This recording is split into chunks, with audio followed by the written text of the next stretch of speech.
नमस्कार दोस्तों, Gurukul of politics पर आपका स्वागत है। मैं हूं आपका दोस्त धर्मेंद्र कुमारी और हमारे साथ मौजूद हैं हम सबके प्रिय कॉमरेड इंद्रजीत सिंह जी। नमस्कार दोस्तों, इस बार हालात खराब हैं किसानों के और हरियाणा की लाखों हेक्टेयर भूमि में अभी पानी भरा हुआ है। जमींदारों की जो फसल है लगभग क्या हो चुकी है, बर्बाद हो चुकी है और अगली की भी कोई उम्मीद नहीं है। इसके साथ ही हमारा पड़ोसी राज्य है पंजाब के हालात तो बहुत ही भयावह हैं और वहाँ तो सब कुछ तबाह हो चुका है। इसके अलावा जम्मू कश्मीर के हालात ख़राब हैं, उत्तराखंड के हालात ख़राब हैं, हिमाचल के हालात ख़राब हैं और हरियाणा में लोग जैसे बारिश हो रही है और जैसे चेतावनी जारी हो रही है उसको देख के लोग 1995 की जो बाढ़ है उसकी खौफनाक यादों को एक बार याद करने पे मजबूर हैं। तो कॉमरेड इंद्रजीत सिंह जी ने बहुत सारे दौर देखे हैं और ये भी दौर देख रहे हैं। बाढ़ से क्या इसके परिणाम होते हैं और कैसे ज़िंदगी हो जाती है, इस पे बात करने के लिए आज कॉमरेड साहब से रिक्वेस्ट की थी कि आएँ। कॉमरेड साहब, एक तो स्वागत है आपका। जी धन्यवाद। तो मैं चाहूँगा कि आप एक बार अतीत के साथ साथ ना वर्तमान दोनों पे एक बार अपना नज़रिया बताएं और बताएं कि ये कैसा मतलब दिन देखने पड़ रहे हैं। सबसे पहले तो जो 1995 की बाढ़ है जी, जिसका आपने उल्लेख किया, वो हमारे कई ज़िले जो हैं उन्होंने उसको भुगता। उसका जो दंश था कि जो पीड़ाएं थी, कहना एक अलग बात होती है और खुद उसका अनुभव होना, भुक्तभोगी होना अलग बात है। हाँ, भुगतभोगी। तो मुझे ध्यान है आपने जो फेसबुक के ऊपर एक पोस्ट डाल रखी है। हाँ, सैकड़ों भाइयों ने बताए थे अपने अनुभव और उसके ऊपर सैकड़ों लोगों ने अपने अनुभव डाले। अगर उनको मोटा मोटा पढ़े, उसमें से 60-70 तो मैंने भी ज़रूर पढ़े, तो उससे हम ये कह सकते हैं कि जो कमीशन बैठते हैं ना प्राकृतिक आपदा के बाद, जी, चाहे वो सूखा हो, चाहे बाढ़ हो या वो दूसरे बीमारियों से संबंधित, उनकी जो रिपोर्ट होती है कमीशंस की, बहुत बार तो वो छपती नहीं और छप जाती हैं तो पढ़ी नहीं जाती और पढ़ी जाए तो वो इम्प्लीमेंट नहीं की जाती, उन पे काम नहीं होता। और काम ना होने का मतलब ये है कि आप उसी प्रकार की एक अन्य त्रासदी के इंतज़ार करने लग जाते हैं तभी से। और इन टिप्पणियों को जब पढ़ते हैं, आपकी फेसबुक वाली टिप्पणियों को, अपने आप में वो एक रिपोर्ट है जी, वो कि मानव जीवन और जो पशु जीवन या जो भी जीव जंतु है वो किस तरीके से भुगतता है इस प्रकार की प्राकृतिक आपदा को। और कहते हैं कि भाई अपने इतिहास से जो नहीं सीखते हैं गलतियों से, वो उन गलतियों को दोहराने के लिए अभिशप्त होते हैं। तो एक तरह से वो रिपोर्ट ऐसी है जी, शायद कोई अगर न्यायिक आयोग बैठा हुआ होता तो वो जनता की पीड़ाओं का उस जीवंत ढंग से वर्णन नहीं कर सकता था जितना अलग अलग लोगों ने अपने ही अनुभवों से किया है। हम भी उस बाढ़ में वॉलंटियर के तौर पर कार्यकर्ता थे। अच्छा। और वो कहते हैं कि चकवा चकवी सफ़र कर रहे थे और रात हो गई, एक पेड़ पर बैठ गए। कोई पक्षी होता है शायद, उसकी बड़ी इतिहास की कहानियां हैं जो नानी दादी सुनाया करती थी, चकवा चकवी की कहानियां। तो एक पेड़ पे बैठ गए रात को, तो चकवी ने कहा कि कह कुछ बात कटे रात, क्या कुछ बात कटे रात। तो चकवे ने कहा कि आप बित्ती कहूँ कि जग बित्ती। तो वो बोली आप बित्ती तो हम देख ही रहे हैं, जग बित्ती कहो। तो वास्तव में आप बीती तो हम क्या बताएं, हम तो उस टाइम पर वॉलंटियर की तरह काम करते थे। और अभी जो आपने जिक्र किया है बाढ़ का, वो हमारा भी खतरा भी टला नहीं है हरियाणा का। अभी ठीक है कि लाखों एकड़ फसल जलमग्न हो गई मतलब, लेकिन जो आप पंजाब और उत्तराखंड और जम्मू कश्मीर और हिमाचल की बात कर रहे हैं, ख़ास तौर पे पंजाब हमारे ज़्यादा नज़दीक है। अब मेरे को वो डर सता रहा है कि जब ये पानी उतरेगा तब बीमारियां जो फैलेंगी उसके लिए कोई तैयारी होगी कि नहीं होगी। हमारे यहाँ इस बात का पूर्वाभास हो गया था कि बाद में क्या होगा। और सबसे बड़ी दिक्कत आती है, पीने का साफ पानी नहीं मिलता कहीं जी। और फिर ये जो पशु पक्षी जिस तरीके से मरे हैं वो सड़ते हैं फिर पानी में। मेरी पंजाब के साथियों से कल संयुक्त किसान मोर्चा की वहाँ मीटिंग हुई है सुल्तानपुर लोधी में।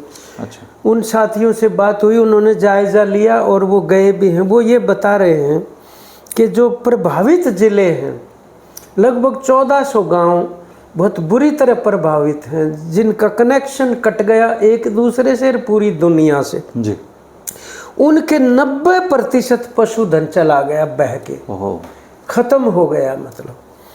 और कई जगह तो इतना दुख होता है देख के कि वो बेल के साथ जो भैंस गाय बंधी होती हैं घरों के अंदर, वो क्योंकि अचानक आया तो छुड़वा भी नहीं पाए खुद, उनको तो खुला भी नहीं छोड़ पाए। जितना वो कर सकते थे, कितनों को खोल पाए तो वो तैर तैर के बह गए, लेकिन वो बंधे बंधे भी मर गए वहाँ पे डूब। और अभी डूबे ही पड़े हैं, वो डूबे पड़े हैं अभी तक भी, क्योंकि ये अचानक हुआ है। तो हमारे यहाँ हम देख रहे थे उस टाइम पे, ये जो शहर का बीच का हिस्सा है तो बिल्कुल ही मतलब एक तरह से तालाब बना हुआ था और मकानों की पहली मंजिल नजर नहीं आ रही, डूब गई थी और लोगों के सोफे तैरते तैरते ऊपर आ गए थे।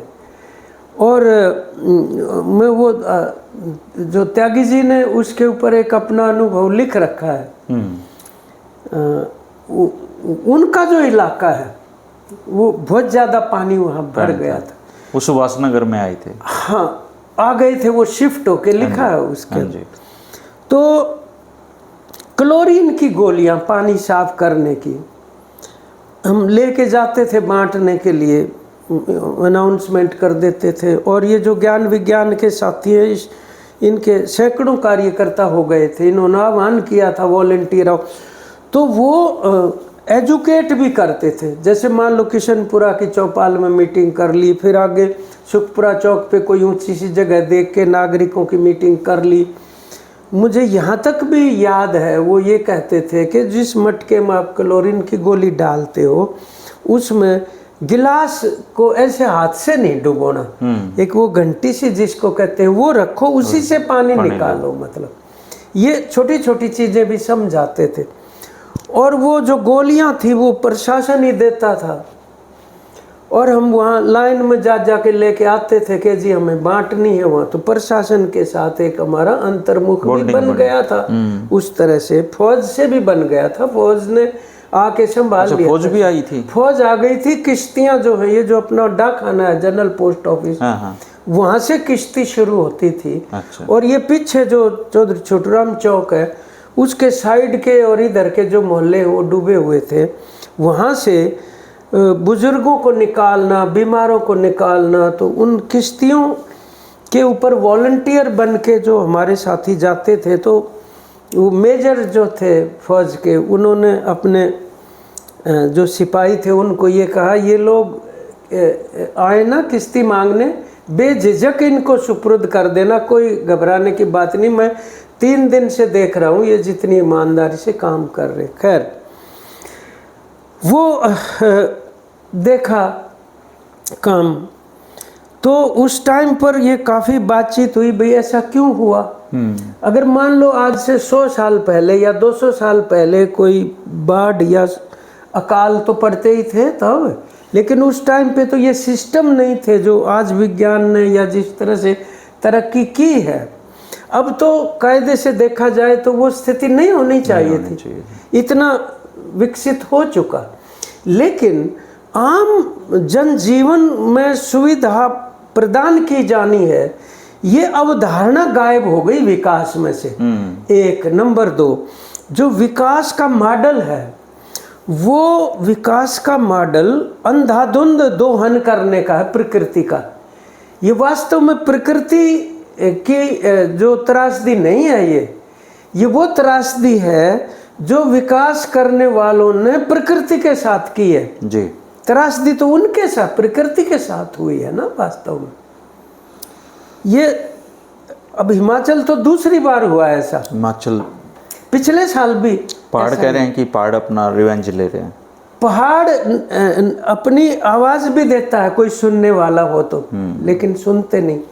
जिस तरह से हाईवे बनाने के लिए पहाड़ों को काटा गया है वर्टिकली, वो उस टाइम पर मैं कुछ रिपोर्ट पढ़ रहा था, उसमें ये बताया कि पहाड़ों के पैर काट रहे हैं ये तो खड़े कैसे रहेंगे, किस सहारे से। और दूसरा मुझे ध्यान है, एक समय जब अब तो पानी पानी हो गया सब कुछ, गांव के गांव बह रहे हैं, लेकिन एक समय था शिमला के अंदर पानी की भयंकर कमी, पीने का पानी नहीं मिल रहा था। तो एक बंदे ने मेरे को एक बात बताई, वो आज तक याद है। उन्होंने कहा कि जो शिमला पर्यटक जाते हैं, हाँ, तो रास्ते में जाके शायद कंडा घाट से एक इधर चली जाती है चैल की तरफ और एक शिमला की तरफ जाती है। मैं कभी गया नहीं इसलिए मुझे। अच्छा तो उन्होंने रुक के कार वालों ने ये पूछा शिमला को ये रास्ता जाएगा कि ये जाएगा, दुकानदारों से पूछने लगे। दुकानदारों ने कहा क्या करोगे, शिमला पानी नहीं है पीने का, बहुत पछताओगे, आप इधर चले जाओ। उन्होंने कहा पानी पीता कौन है, हम तो बियर पीते हैं।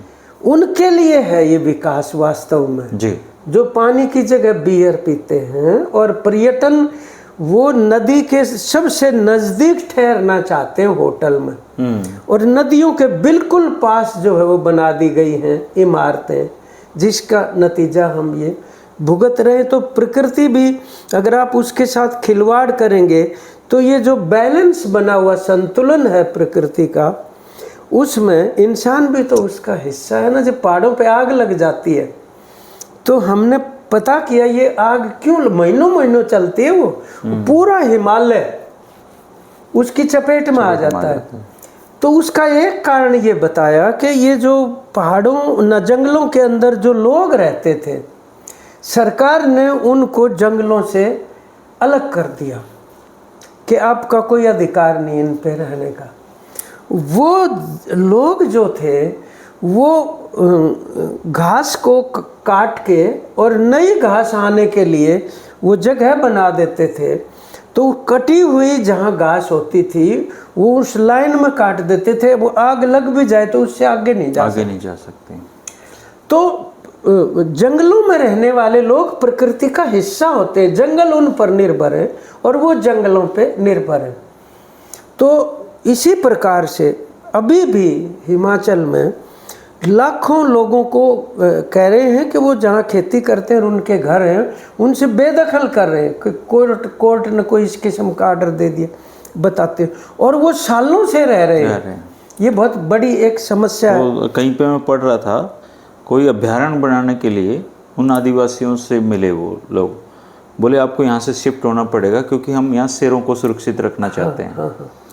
वो बोले हम तो हजारों साल से शेरों के साथ ही रह रहे हैं, शेरों को हमसे कोई खतरा नहीं है, आपसे खतरा है शेरों को। बिल्कुल बिल्कुल।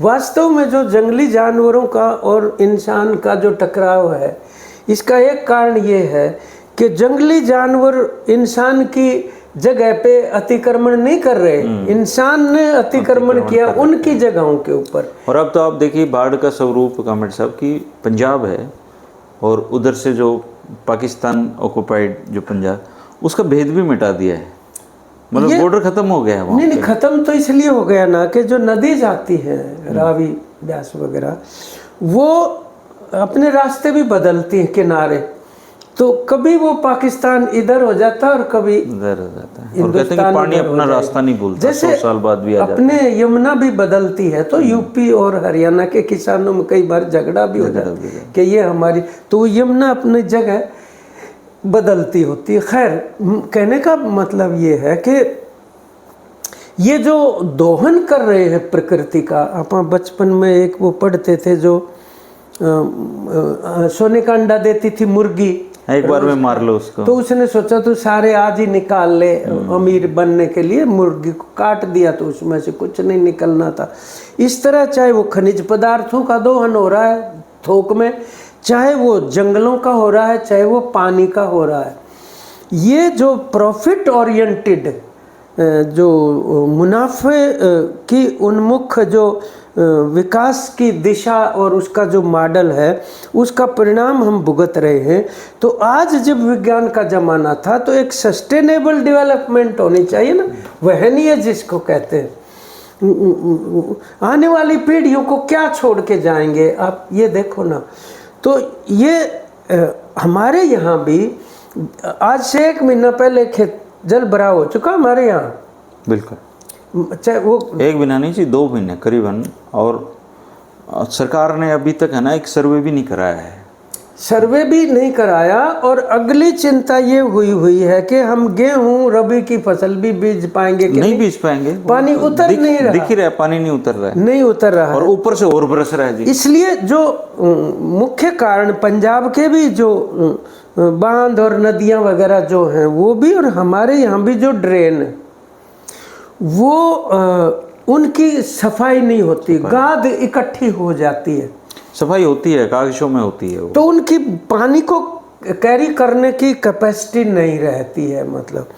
तो अब जैसे मान लो ये पठानकोट के पास माधोपुर हेड वर्क्स है, रावी नदी के ऊपर, वहाँ से वो दुआबा बारी कैनाल सिस्टम है जिससे सिंचाई होती है कई सारे डिस्ट्रिक्टों की। उस हेड वर्क्स के अब हाल में जब पानी ज़्यादा आया तो 2 गेट तो खुले ही नहीं और 4 गेट टूट गए जी। ये बात है। अब 1875 का बना हुआ माधोपुर हेड वर्क्स है, 150 साल हो गए।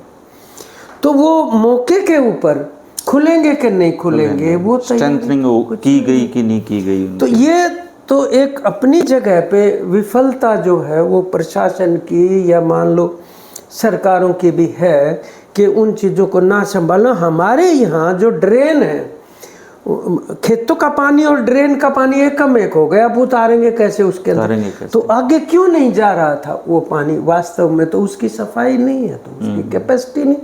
अब घग्गर हमारे यहाँ मार करती है, आप वहीं से शुरू हो जाती है, ये कैथल साइड से करनी, जब पटियाला से एंटर इधर से करती है और इधर से अपनी यहाँ तक आ जाती है।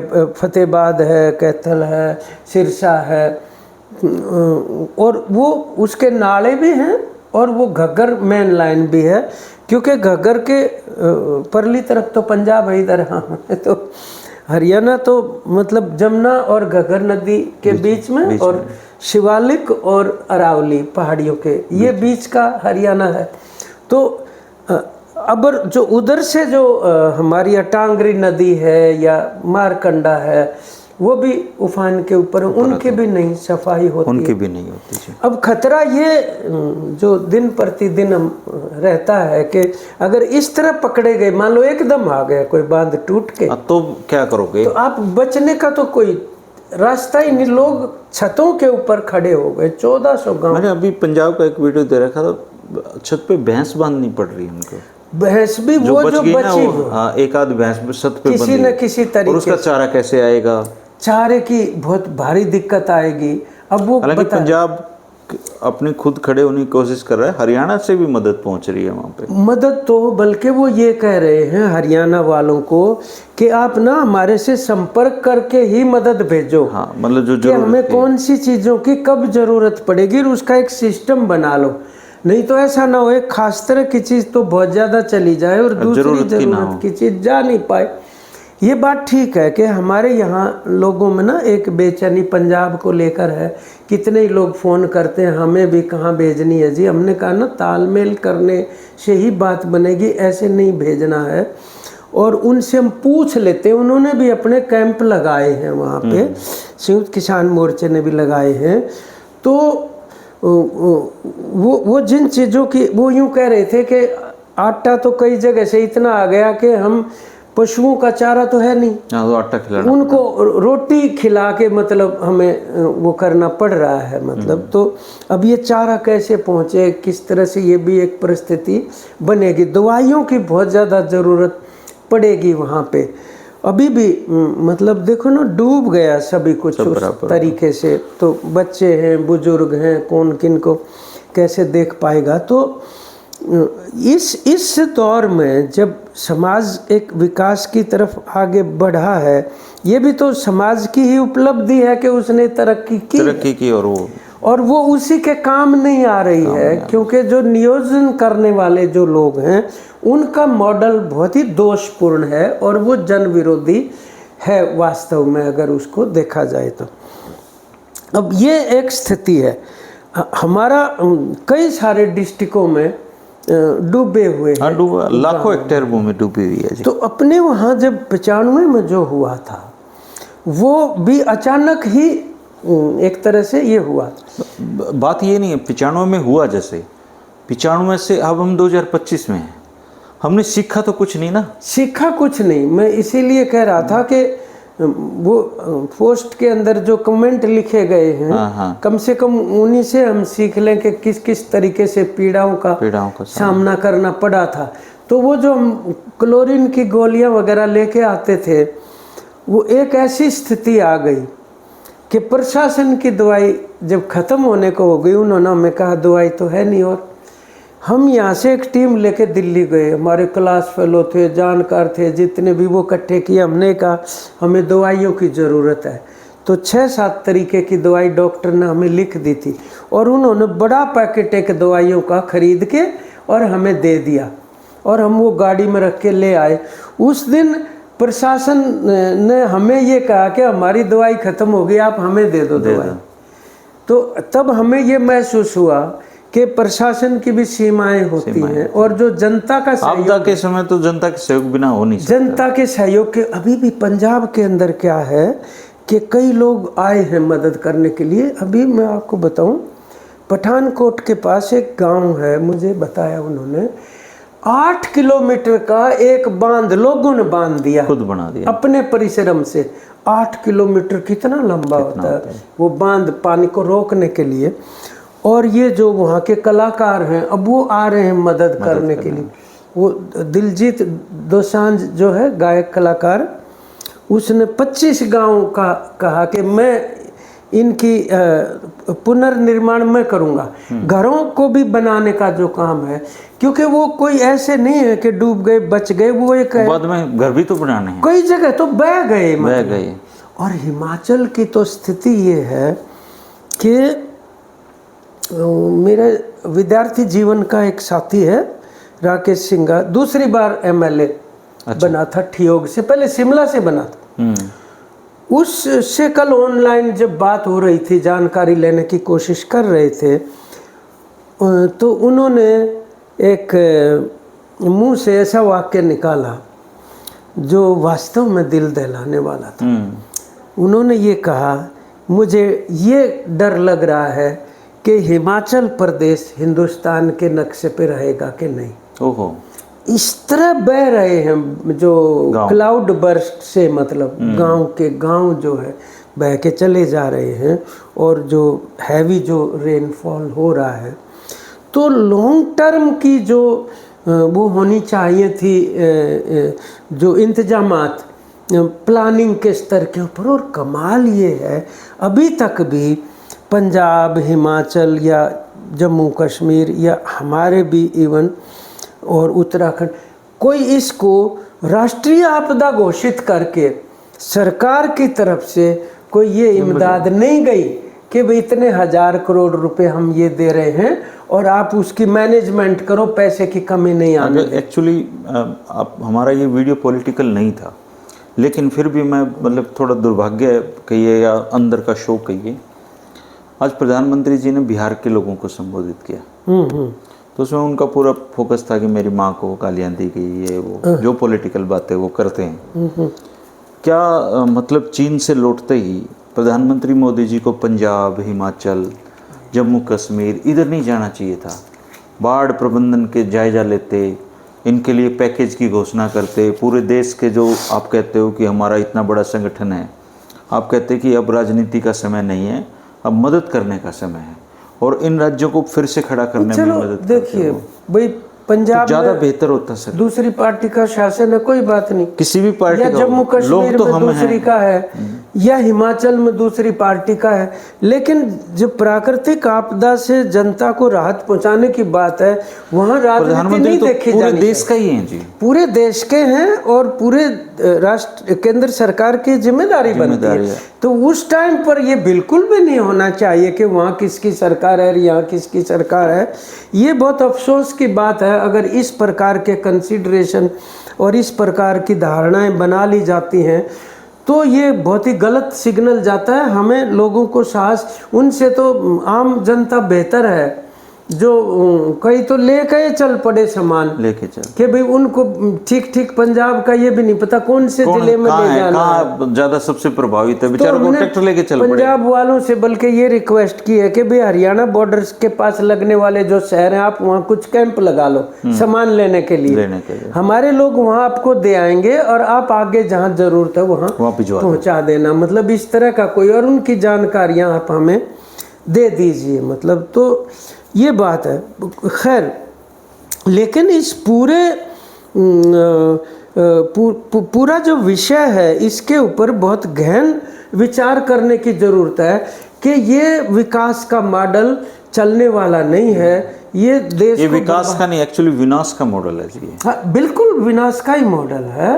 वरना आप यूँ देखो ना कि भाई अब क्या करें। ये जो कपास का जो मसला था, ये तो कल पता चला हमें। हमारे यहाँ तो रकबा कम हो ही रहा था।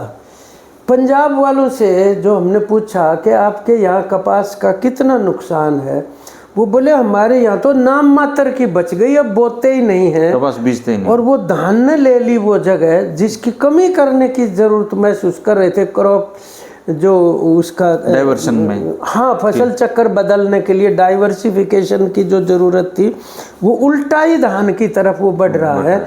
क्योंकि उसने विफलता, कंपनियों ने कहा पहले तो कि भाई बीज जो है इसके ऊपर पेस्ट नहीं लगेगा, जो कीड़ा होता है बीमारी का। उन्होंने बोया, खूब बो दिया, जीएम कॉटन, देसी तो खो दिया अपना, खो दिया जी। बीज ही खत्म हुआ अमेरिका, बीज अपने गांव में नुका अगर गाड़ है या एक थारा बीज मिट्टा है, ये उसी लिए है। और आपने देखा होगा कि जब खेत में बीज बोने जाते हैं तो कभी भी हाड़ी ये नहीं कहता कि बीज खत्म हो गया और लेकर आओ, बीज बद गया, बीज बद गया, बीज ले आओ घर से जाके, ये कहते हैं। बीज ऐसी चीज है, और हम अपने बीज को खोए बैठे। पर 4-5 दिन पहले 29 तारीख को हिसार में जब ये बात चलने लगी, तो एक किसान ने ये बताया, मैं देसी कपास का बीज ढूंढ रहा हूँ, नहीं मिल रहा।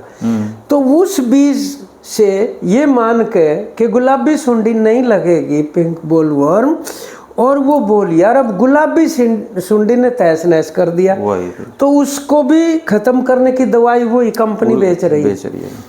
तो उसका नतीजा यार, ऊपर से फिर वो कॉटन का 11% जो आयात शुल्क था, वो केंद्र सरकार ने पिछले 19 तारीख को खत्म कर दिया, हटा दिया। कहते हैं अमेरिका से कपास आ रही है ना, उन्हीं के आएगी कपास तो वास्तव में, और हमारी पिट जाएगी जो बची हुई है, वो भी 12 प्रांतों में हमारे 60 लाख किसान उत्पादक है। ये भी एक तरह से प्रकृति से ही खिलवाड़ है वास्तव में देखा जाए। अपनी कपास पड़ी रहेगी, वरना हमारी एग्रीकल्चर यूनिवर्सिटीज, हमारे ICAR, हमारे IRI, हमारे डिपार्टमेंट एग्रीकल्चर के, उनको ये कहना चाहिए था भैया अंधाधुंध नग से BT वाला रहने दो तुम, और दोनों अपना सिस्टम रखो। वो तो हजारों सालों से बीज का वो हुआ चक्र था, बना हुआ था, अडेप्टेबिलिटी जो होती है बीमारियों से भी लड़ने, खत्म ही हो गया ऑलमोस्ट, वो बीज खत्म हो गया। तो ये एक आध किसान कोई कोशिश कर रहा होगा बचाने। और देखो कमाल, ऊपर से कह रहे हैं कि हम चाहे कितना ही कीमत अदा करनी पड़ जाए, किसान के हित को प्रभावित नहीं होने देंगे, डबल इनकम कर देंगे। और ये देखो मतलब यानी 19 तारीख को उन्होंने कहा था कि 30 सितंबर तक हम ये हटा रहे हैं आयात शुल्क, और उसका 4 दिन के बाद 31 दिसंबर तक कर दिया। जबकि कुल मिला के 1.5% हमारा कपास का जो गारमेंट हम वो करते हैं ना एक्सपोर्ट, वो गारमेंट की कुल एक्सपोर्ट का 1.5% कीमत है। उसके लिए तो आप 11% को हटा रहे हो, और इधर से कह रहे हो कि उन्होंने 50% हमारे ऊपर टैरिफ लगा दिया, इसलिए हम अघोषित रूप से इतनी बड़ी कंसेशन वो देने जा रहे हैं। खैर हम उस पर इसलिए नहीं जा रहे कि वो विषय दूसरा है। वास्तव में अब बीज की भी बहुत ज़्यादा ज़रूरत पड़ेगी हमारे यहाँ भी, और खाद की भी पड़ेगी, और पंजाब में भी पड़ेगी। ये एक परिस्थिति, चलो हम ये दुआ करते हैं कि भी किसी तरीके से अब पानी और ना बढ़े, चलिए दुआओं से उतर जाए, दूर जा चुका है मसला जी ना। हाँ, और फिर ये जिन चीज़ों की ज़रूरत पड़ेगी सरकार को उसके लिए तैयार रहना चाहिए, कि चाहे वो बीमारियों का सवाल है। अब पशु जो बह गए, आप देखो ना कि कितना महंगा पशुधन है आज के दिन। और पशुधन तो अब आप ये कह सकते हो कि बैकबोन है किसान की। बिल्कुल 20% के करीब किसान की आमदनी पशुधन से हो रही है, और परिवार पढ़ रहे हैं, बच्चों की फीस उससे जा रही है। एकल महिलाओं के परिवार एक भैंस रख के गुजारा कर रही है। वो भैंस से लेगी, वो कैसे गुजारा करेगी? भूमिहीन परिवार भी किसी तरह से पशुधन के ऊपर गुजारा कर रहे हैं।